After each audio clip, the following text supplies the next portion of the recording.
합니다. 예. 저희는 작년 5월부터 아브라함과 다윗의 생애를 통한 하나님 나라 이해라는 주제로 말씀을 배우고 있었습니다. 제가 쇼츠로 이렇게 좀 영상 올려놨는데 한번 보실 기회가 있나 모르겠어요. 좀 쇼츠를 많이 하는데 저도 좀 해보려고 합니다. 예. 그 작년 마지막 12월 마지막 주에 그 아브라함의 이제 생애를 마무리하였죠. 우리는 아브라함의 생애를 통해서 하나님 나라의 구속에 대한 이해를 했습니다. 그 아브라함의 마지막 생애가 뭐였어요? 그 이삭을 위해서, 이삭에 대한 약속을 끝까지 지키기 위해서 바른 방향으로 싹 정리한 그런 내용이었죠. 그래서 이 구속의 적용이라는 것은 한 번으로 끝나는 것이 아니라 처음 주셨던 약속을 우리가 끝까지 그 방향을 놓치지 말아야 한다는 것입니다. 12장에 부르셨던 그 하나님의 약속, 이삭을 얻음으로 또 이삭을 제단에 바침으로 성취되었는데 마지막 때까지 그 이삭이 하나님의 약속 이루어갈 수 있도록 정리한 그런 삶을 통해서 우리 하나님의 구속이 무엇인지 알게 됩니다. 자, 그러면 그렇게 하나님의 약속에 의해 구속된 이들은 하나님 나라의 통치에 쓰임받을 수 있습니다. 구속이라는 단어, 우리 이제 자매님들이 교회에서 믿음생활 했다고 해서 얘기 들었기 때문에 이제 이해가 되는데, 믿음생활 처음 하시는 분들은 이 구속이 뭔가, 구속이 뭐 감옥에 구속되는 건가, 그게 아니고, 이렇게 구원받도록 속죄되었다라는 뜻입니다. 예, 하나님과의 관계가 형성된 거죠. 그렇게 하나님과의 관계가 형성되면 그런 뜻이 아니라 이제 하나님 나라의 통치, 하나님께 다스리는 그런 삶으로 들어간다는 것입니다. 그래서 이제 우리는 다윗의 생애를 통해서 하나님 나라의 통치, 하나님의 컨트롤, 가스 가버닝에 대한 것을 이해하려고 합니다. 아브라함보다 더 많은 성경 본문을 가지고 있기 때문에 적어도 1년 반, 많게는 2년까지 시간이 걸릴 수도 있습니다. 구속은, 구원받은 것은 통치를 위한 것입니다. 그래서 구속보다 그 내용이 더 많을 수밖에 없죠. 예수님께 구속된 이후에, 예수님을 믿은 이후에 저의 모든 생애를 포괄하는 그런 내용이 됩니다. 오늘은 그 첫 번째 시간으로 하나님께서 다윗을 선택하는 그런 내용입니다. 하나님께서 그분의 통치를 위해서 저희를 선택하십니다.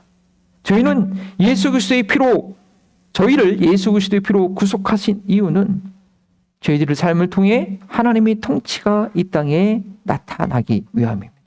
다윗은 이스라엘을 통치하기 위해서 하나님으로부터 선택을 받았습니다. 오늘 말씀을 통해서 하나님께서 자신의 통치를 드러내기 위해서 어떤 사람을 어떻게 선택하는지 알고 나 같은 죄인을 선택하신 하나님의 은혜를 저희는 깨달아야 됩니다. 그래서 하나님의 통치를 위해서 다윗처럼 준비가 되어야겠습니다. 오늘 설교의 핵심 주제는 다음과 같습니다. 우리 함께 읽어볼까요? 하나님의 선택 기준은 사람의 기준과 다르다. 저희 교회 참으로 감사한 소식이 이번에 우리 자녀들이 모두 다 원하는 대학에 얼리로 이렇게 입학했다는 것이죠. 각 대학마다 자기 학생들을 뽑는 그런 기준이 있습니다. 뭐 아이비리그 대학이라고 해서 다 학업 능력으로만 선택하는 것이 아니고 자신의 대학과 맞는 그런 학생들을 선발하는 나름대로의 그 기준을 갖고 있죠. 근데 우리 자녀들이 어떻게 그 기준에 맞았나 봐요. 뽑혔어요. 하나님께서 그분의 통치를 위해 필요한 일꾼 선발하는 그 기준은 과연 무엇일까요? 하나님께서 다윗을 어떻게 선택하셨는지 본문 내용을 좀 자세하게 살펴보겠습니다. 저게 한 번에 나오면 안 되는데 저렇게 됐네요. 한 명은 골랐다. 오늘 본문은 이 사무엘 선지자가 괴로워하고 힘들어한 한탄해서 너무 속상해서 내가 평생 이제 그 사울왕의 얼굴을 안 볼 거야 하는 내용으로 그렇게 15장 마지막 본문에 시작합니다. 왜 그러냐면 원래 이스라엘은 나라는 왕이 없었죠. 12개의 지파가 연합이 되어서 이렇게 조화롭게 다스리고 가끔 사사가 나타나서 이스라엘을 외적으로부터 구원해주고 또 이스라엘의 복잡한 문제를 이렇게 해결해주는 그런 사사가 통치하는 그런 느슨한 중앙 집권이 아닌 그런 시스템이었습니다.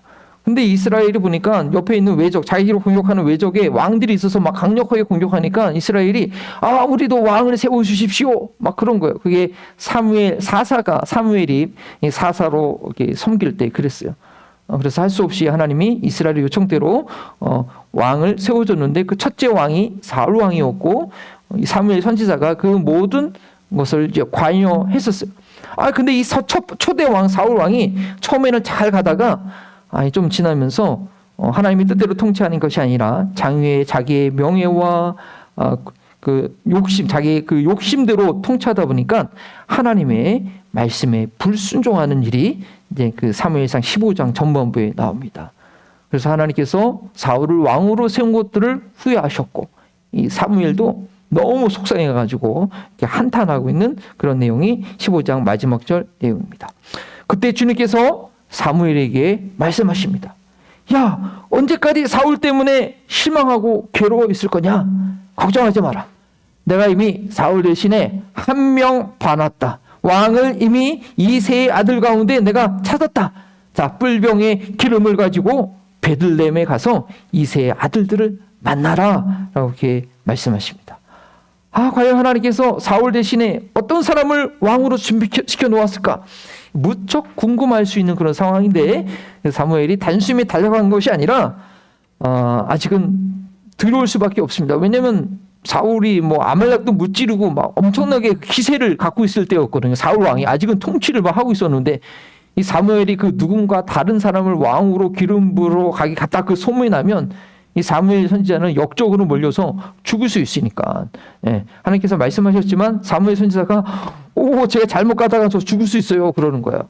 그러니까 하나님이 걱정하지 마라. 내가 제사 드리러 간다고 하고 가서 이사의 아들을 만나라. 그렇게 하나님이 지혜를 주시지요. 이 사울 왕도요. 처음에는 하나님께서 일하실 때 쓰임받는 하나님의 통치에 쓰임받는 인물이었는데 이게 한번 불순종하기 시작하니까 나중에는 하나님 나라의 통치에 이렇게 거침들이 되고 맙니다. 이 사무엘 선지자가 몰래 가야 되는 그런 상황이 된 것이죠.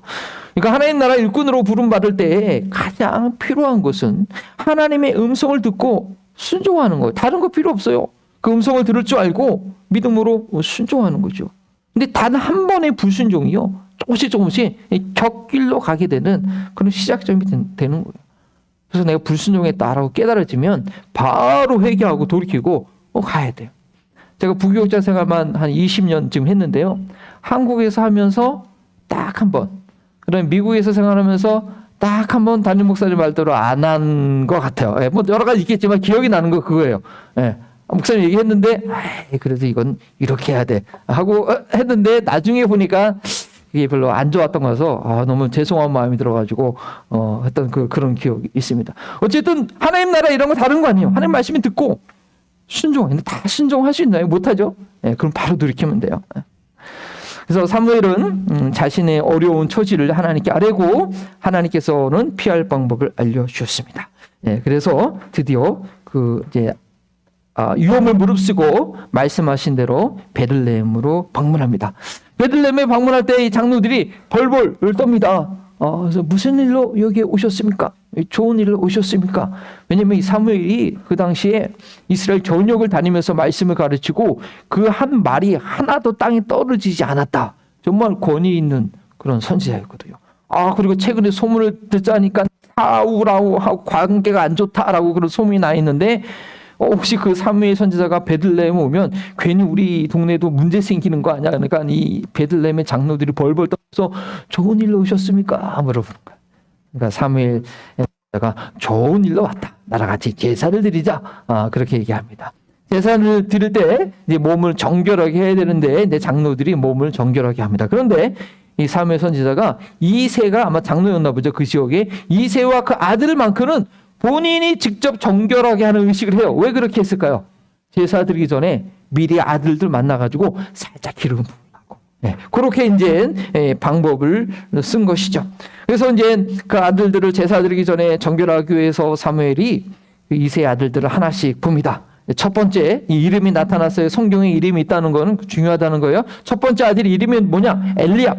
엘리압을 딱 보는 순간 사무엘이 감탄합니다. 아하, 하나님이 나를 이곳으로 보낸 이유가 있구나. 과연 하나님께서 왕이 될 만한 사람을 준비시켜 놓았도다라고 생각을 했는데 왜 그렇게 생각했을까요? 그렇게 생각하는 순간 하나님 이 사람이 맞습니까? 물어보지도 않았는데 하나님이 딱 사무엘에게 얘기하십니다. 야, 걔 아니야. 너는 지금 겉모습만 판단하고 있구나. 나는 그렇게 판단하지 않는다. 사람은 사람의 겉모습을 보지만 나는 사람들이 볼 수 없는 그들의 중심, 마음을 본다라고 그렇게 하나님이 사무엘에게 말씀하십니다. 자, 우리 성경에 써 있는 대로 다시 한번 읽어봅시다. 7절 말씀이죠. 16장 7절 말씀. 우리 다 같이 한번 읽습니다. 그러나 주님께서 사무엘에게 이르셨다. 너는 그의 준수한 겉모습과 큰 키만을 보아서는 안 된다. 그는 내가 세운 사람이 아니다. 나는 사람이 판단하는 것처럼 그렇게 판단하지 않는다. 사람은 겉모습 따라 판단하지만 나 주는 중심을 본다. 볼륨을 조금만 더 낮춰주시면 좋을 것 같아요. 계속 소리가 파울링 울려가지고요. 네. 중심을 본다는 거예요. 네. 사무엘은 하나님의 음성을 직접 듣는 선지자였지만 그도 사람인지라 그의 판단 기준은 사람이 할 수 있는 수준에 머물러 있었어요. 겉모습만 보고 판단한 거죠. 와, 저 사람이네. 근데 그 겉모습이 어떻게 생각난 건지 오늘날로 말하면 뭐 성형 수술을 한 건지 화장빨인지 뭐 아니면 장남이라서 늘 좋은 음식만 먹고 험한 일을 하지 않아서 윤기가 있고 고상한 모습을 하고 있는지 그건 모를 일이에요.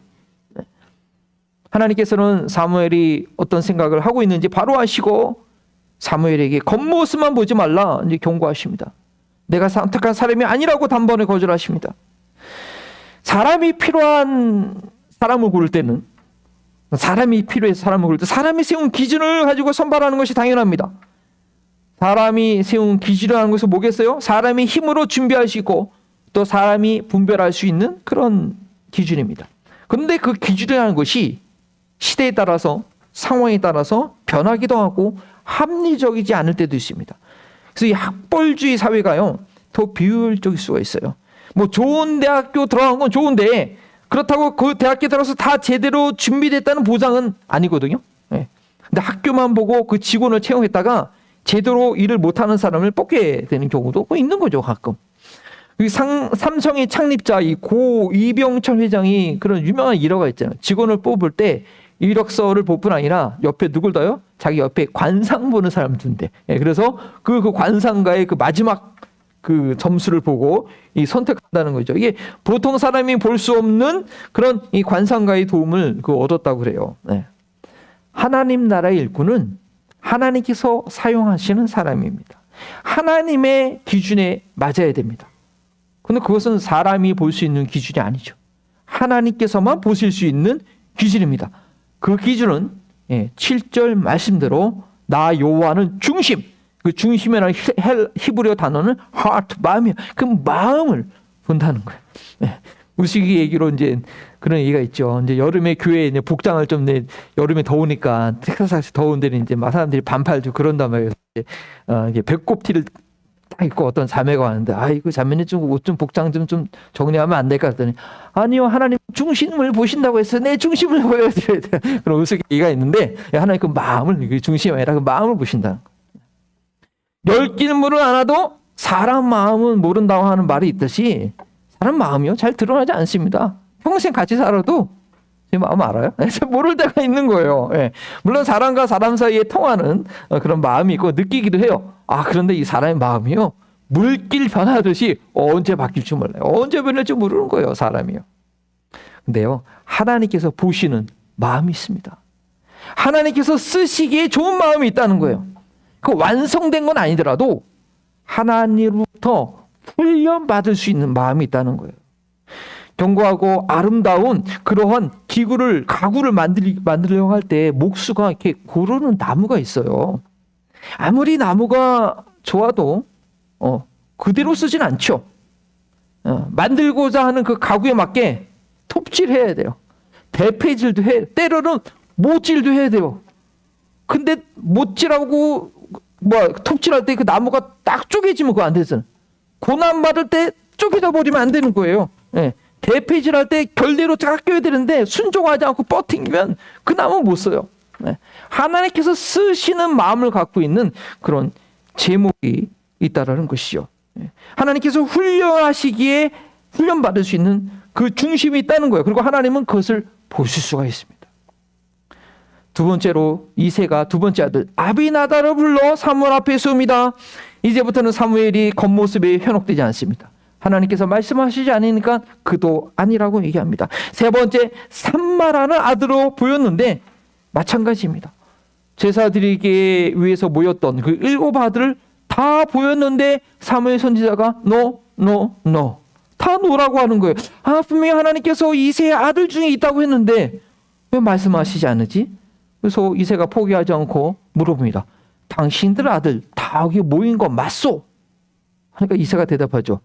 아니 이게 굳이 이러한 성결한 제사에 올 필요가 없다고 생각한 막내, 그래서 양치고 있는 아들이 있다고 얘기해요. 사무엘은 마지막 희망을 가지고 당장 그 아들을 데리고 오라고 합니다. 그 아들을 보기 전에는 나 제사 못 지내 라고 얘기합니다.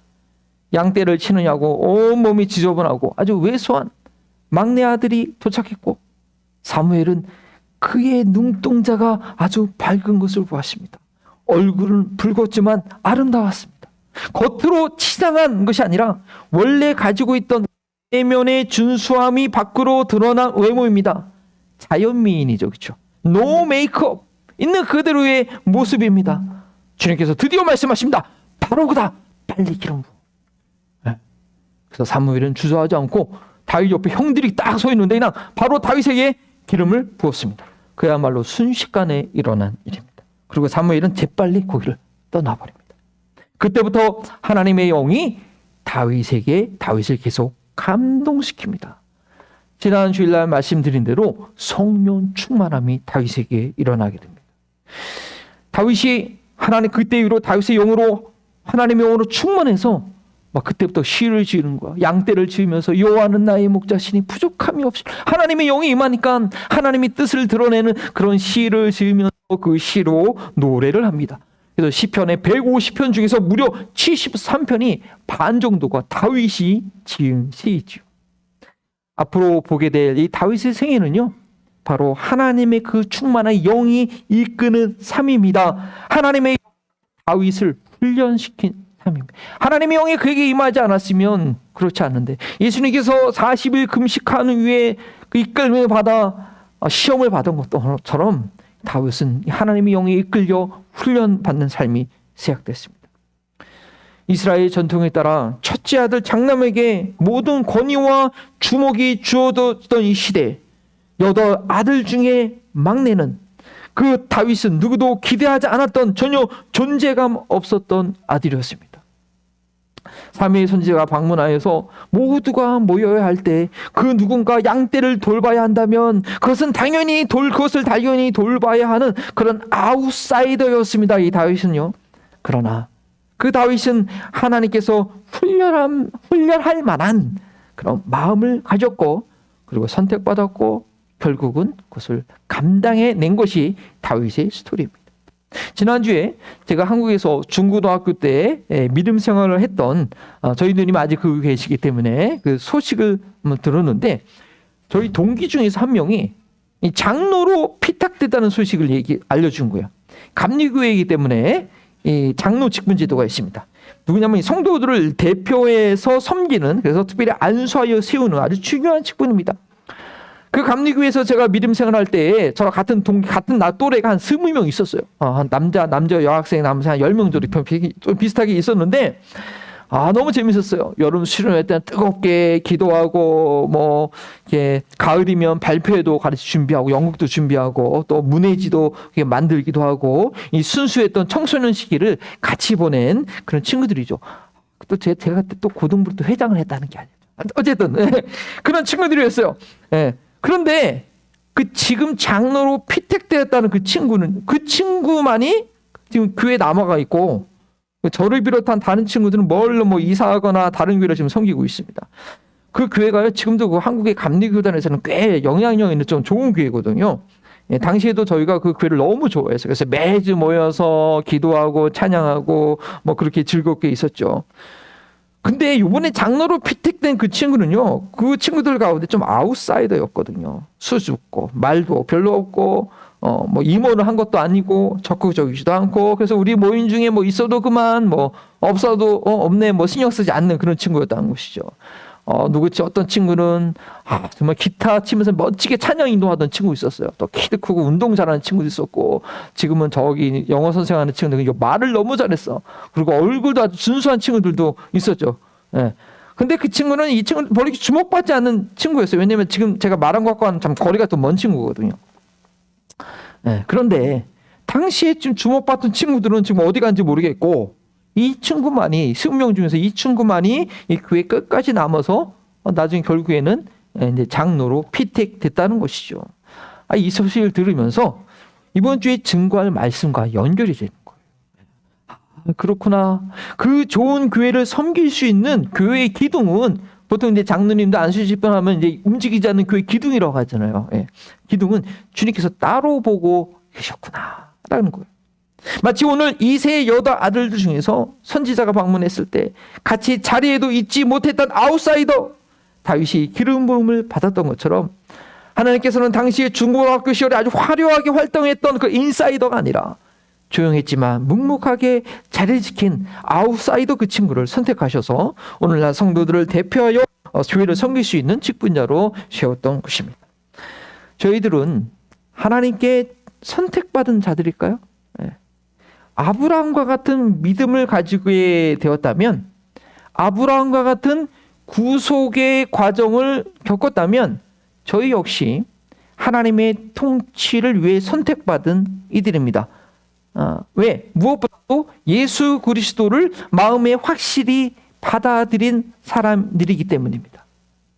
누가 예수 그리스도께 진실로 구속된 자들입니까? 그 심령이 가난한 자들이죠. 영적 파산을 겪은 사람들이죠. 자신이 죄인인 것을 철저히 인정하고 하나님 앞에 나올 때마다 내 안에 있는 죄악을 인해서 어쩔 줄 몰라. 어떻게 하면 좋아? 어떻게 하면 좋아? 예수 그리스도의 대속의 은혜를 감격하며 의지하는 자들입니다. 그렇게 예수 그리스도를 구세주로 영접하고 받아들인 자면 하나님께서 쓰시기 위해 선택한 자들이라는 거예요. 하나님께서 보시고 선택하여 기름 부음을 자들입니다. 예수님을 믿고 성령의 기름을, 성령을 주신 그런 자들이라는 거예요. 예수 그리스도를 구세주로 영접하는 것, 내가 마음으로 믿고 의지적으로 입술로 고백해야 됩니다. 어제 우리 명화자매 성경 공부할 때도 예라고 아주 잘 대답해 주셨어요. 분명히 자신의 선택 과정이 있어야 됩니다. 그러나 예수님을 구세주로 믿는 것은 이거 정말로 놀라운, 내가 예수님 믿는다라는 이게 얼마나 놀라운 사실인지 이거 안다고 한다면 감히 내가 선택했다라고 그렇게 생각 못 한다는 거예요. 어느 허름한 그 농장에 신발도 제대로 신지 못하고 밤낮 일하는 노예로 팔려온 어떤 소녀가 있었어요. 소녀가 있었는데 있었다고 합시다. 그냥 갈 설정이에요. 근데 그 나라의 왕자가 거기 찾아와가지고 그 일하고 있는 소녀를 보고서 아름다운 신데렐라죠. 신발을 시켜주면서 자신과 결혼해달라고 그렇게 청혼을 해올 때 소녀가 깜짝 놀라가지고 당황해가지고 막 이게 있다가 주저하다가 정신 차리고 예라고 대답을 해서 이 왕자의 신부가 됐다라고 한번 생각해 봅시다. 이 왕자의 신부가 된 것이 이 노예 소녀가 탁월한 선택을 한 것이라고 이 소녀를 칭송하면 없습니다. 그렇죠? 예. 신분의 차이가 남에도 불구하고 아무것도 가진 것이 없고 볼품 없더라도 이 노예 소녀를 찾아가서 자신의 아름다운 신부로 선택한 이 왕자를 칭송하게 되는 거야. 우와, 대단한 왕자다. 저희가 예수님을 믿게 된 게 그렇다라는 것이죠. 내가 응답한 것에 공로를 돌릴 수 없고 나를 위해서 희생한 분이 누구이며 그분이 어떤 일을 하신 것인지 진실로 알고 믿는 것이라면 그 은혜에 감사할 뿐입니다. 진실로 예수님을 믿는 자의 마음이 이런 것입니다. 그것이 바로 하나님께서 선택하신 자의 마음입니다.